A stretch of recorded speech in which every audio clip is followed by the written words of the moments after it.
Right, so hello and welcome back to Books and Things and welcome back to Ian Forster Week. Today I'm going to be talking about my fifth favourite Ian Forster novel, which is A Room with a View.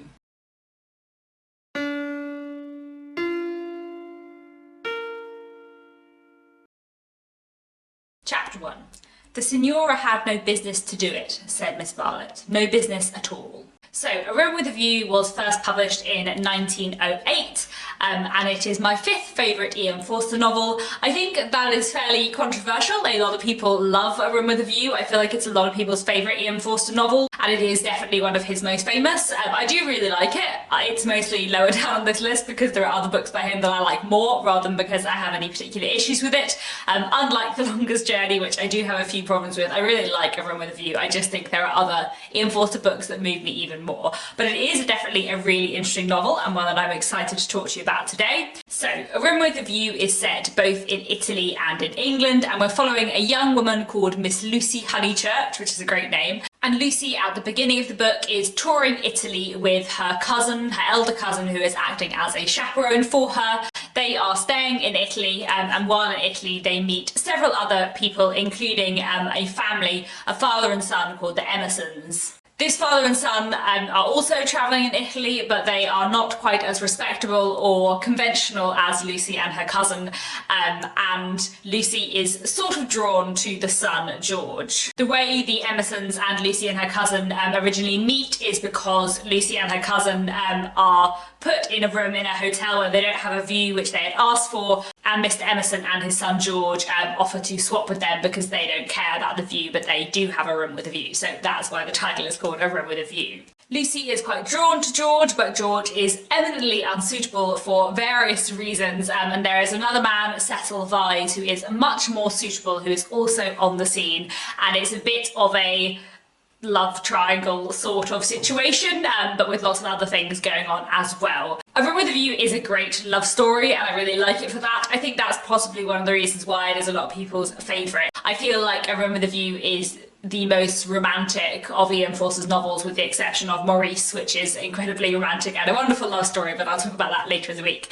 A Room with a View is a fantastic love story though, and it is one that I really enjoy. As with all of Ian Forster's novels, I love the dialogue in A Room with a View, and I love the great imagination and cleverness with which Ian Forster captures scenes. There are some really wonderful scenes in A Room with a View which really stick in my head, a few in particular which I can't really talk about without spoilers, and that I just think are really powerful, and Ian Forster I think has a great eye for impactful, important moments and kind of turning points. I love the dialogue and the writing, as I do in all Ian Forster novels. I find his writing really easy to read, and I think he's quite a good place to start with classics if you're new to getting into classics as well. And In Room with a View I would say is a good place to start with Ian Forster because it is a bit shorter as well. Another thing I really enjoy in A Room with a View is the way it looks at kind of culture clash and Italy and England and how these places are different, and also how English people behave differently when they are abroad, such as in a place like Italy, in comparison to the way they behave when they are at home in England. I think the exploration of kind of English culture and how English culture might differ when English people are abroad in A Room with a View is really interesting and quite intriguing, and it's something that I think Ian Forster does really well. That kind of cultural and societal insight that he has, I think, is really at its best in A Room with a View. And that kind of ties in with the way that he explores respectability in this book, which is something I really love. I feel like the way Ian Forster looks at respectability and what it means to be respectable within Edwardian society is just fantastic and just fascinating. And I feel like it's a book where the themes just really shine out and are really impactful.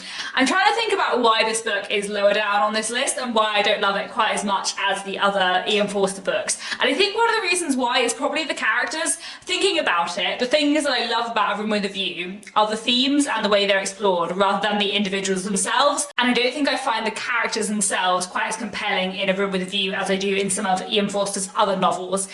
So I think that's probably why. but I'm not completely certain. Maybe it's just that I love his other books a tiny bit more, I don't know.